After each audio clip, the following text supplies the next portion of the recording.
So as I'm sat here waiting for the brand new episodes of Wonder Man to drop so I can get on to watching them, Marvel has decided to treat us today with a brand new trailer, the first trailer for the second season of Daredevil Born Again.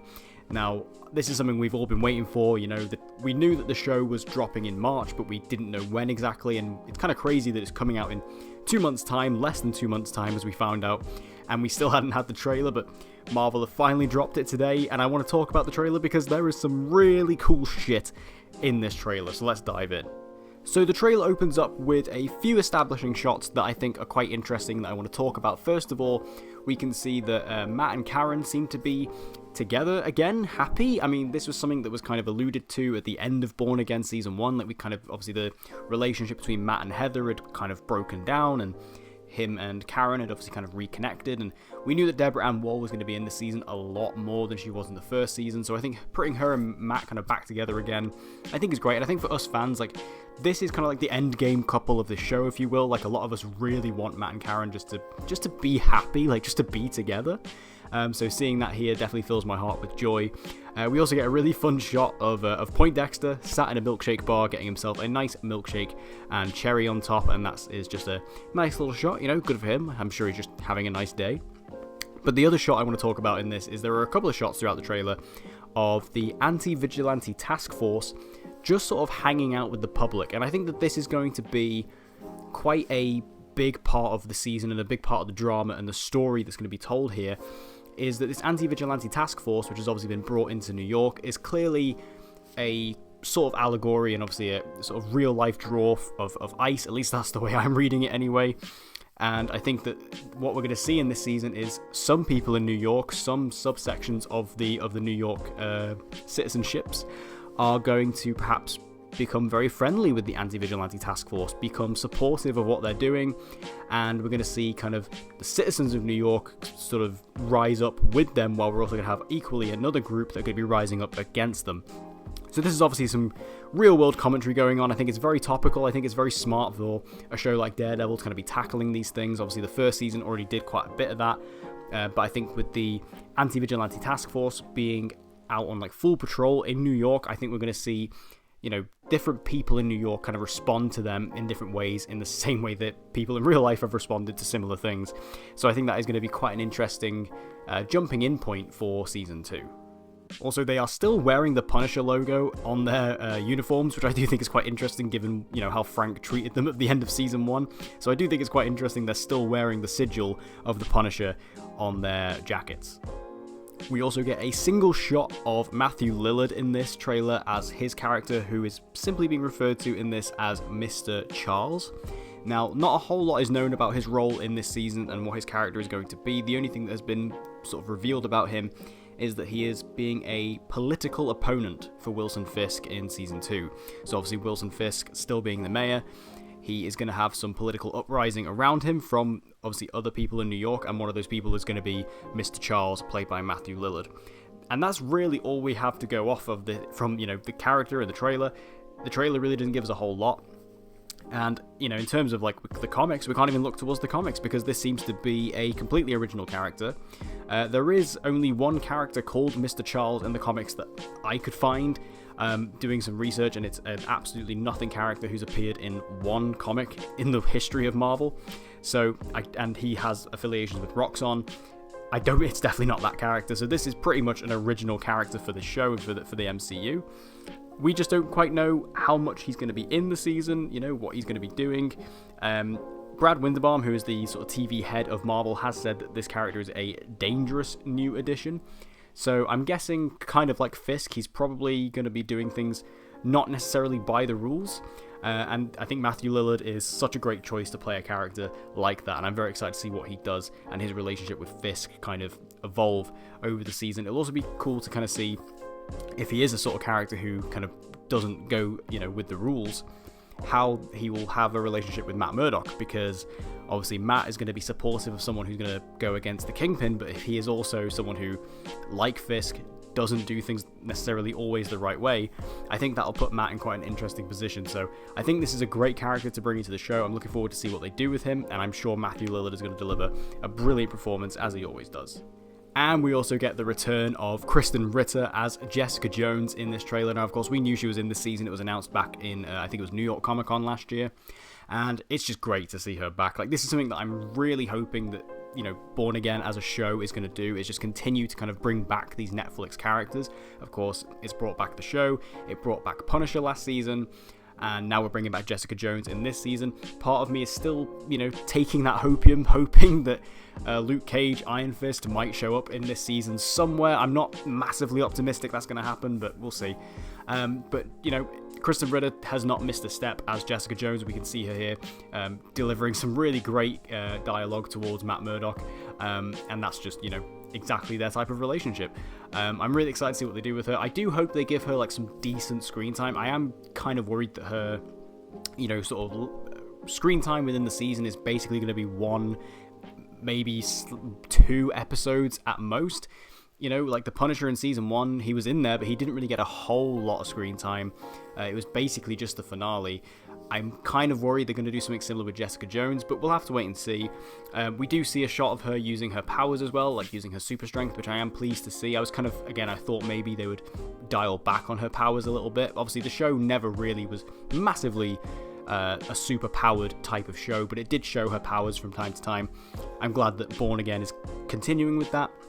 And my other thought is, and I think I mentioned this in my Marvel preview video, but I think similarly to the Punisher, I'm kind of hoping that they'll put Jessica Jones in a couple of episodes this season to then kind of springboard her off into perhaps a special presentation in early 2027. I think that would be so cool. I think that would be such a great way to kind of bring these Netflix characters back, soft launch them in Daredevil and then give them their own special presentation like we're getting with the Punisher.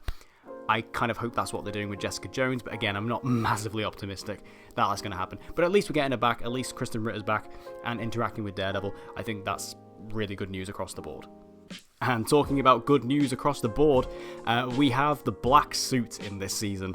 And I think this is really nice. I think this is really refreshing to kind of give Daredevil a whole new suit, because obviously we've seen a couple of different suits from Daredevil at this point. Obviously the suit he wore in Born Again Season 1 was kind of a sort of MCU-ification of the original Daredevil suit that we saw in like Season 2 and the Defenders.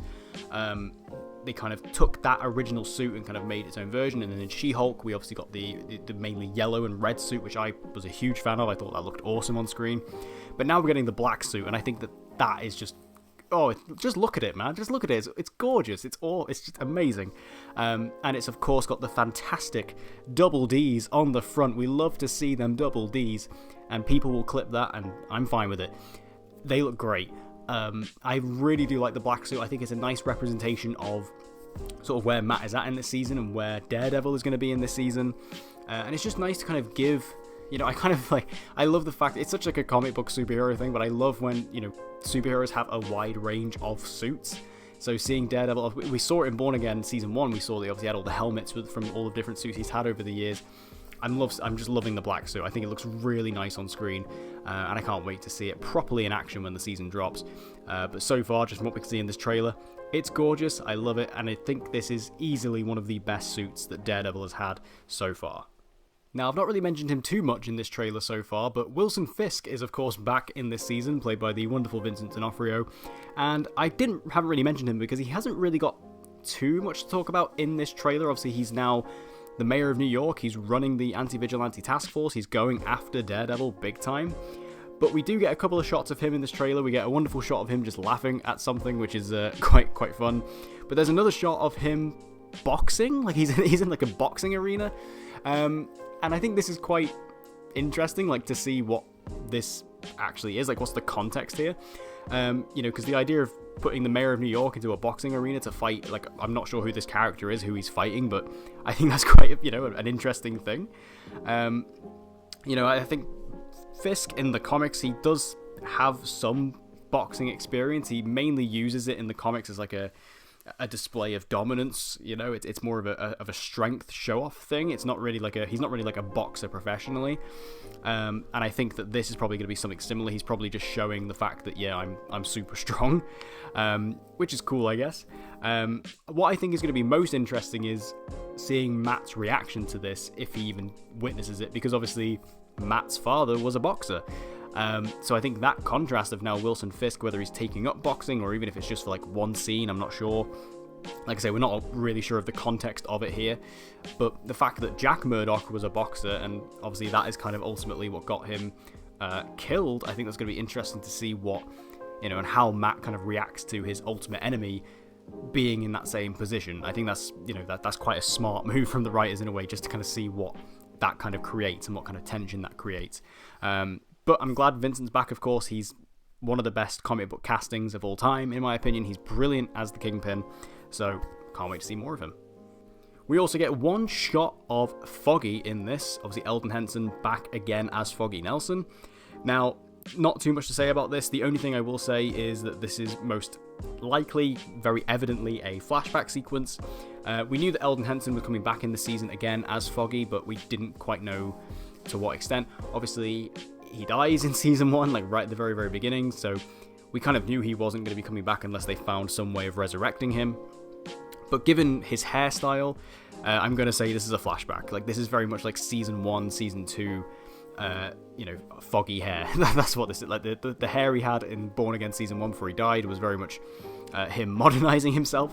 But this hair that we see in this trailer is very much, it looks like he did in season 1 of Daredevil season 2. So this is definitely a flashback of some description. I don't know how much he's going to be in the season. I don't think it's going to be a whole lot. We'll probably just get maybe this is just one flashback episode. Maybe we're going to get multiple flashbacks throughout the season with Matt and Foggy and Karen. I don't know. We'll have to wait and see, but it's nice that he's still going to be in the show, because I still don't love the fact they killed him off. Like, I know a lot of people really didn't like it. Like, a lot of people really weren't happy about it in season 1. I don't, hate it, but again, I like the character, so I'm kind of sad he died. So if they're still keeping him as a presence throughout the show, I think that's pretty nice.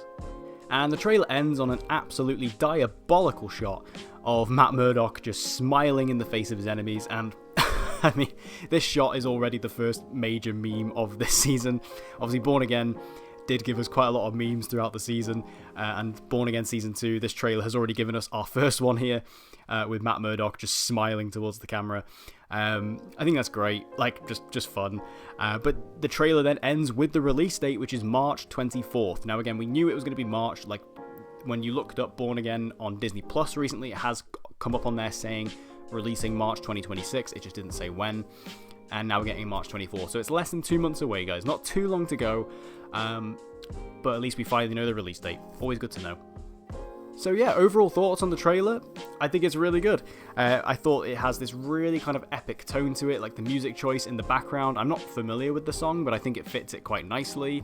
I loved all of the action inside of it. Again, I'm loving the black suit. I'm loving the new stuff inside, like Jessica Jones coming back and Matthew Lillard's character. And I think the implications for what the season's going to be doing with the Anti-Vigilante Task Force, with Kingpin, I'm just loving everything I'm seeing so far. And obviously, as I mentioned in my Marvel preview video, this season of Daredevil is going to be going into it with this, production team who kind of took over the show last minute in season 1. They are fully on board for this season from the beginning.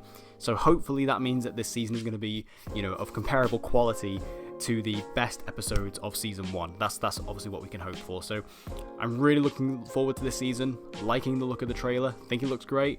But what do you guys think? Make sure to let me know your thoughts in the comment section down below. You're looking forward to season 2? What did you think of the trailer? What are your thoughts and theories? Let me know in the comment section below. And if you want to see more videos, make sure you subscribe, hit the notification bell, and I hope to see you guys again next time.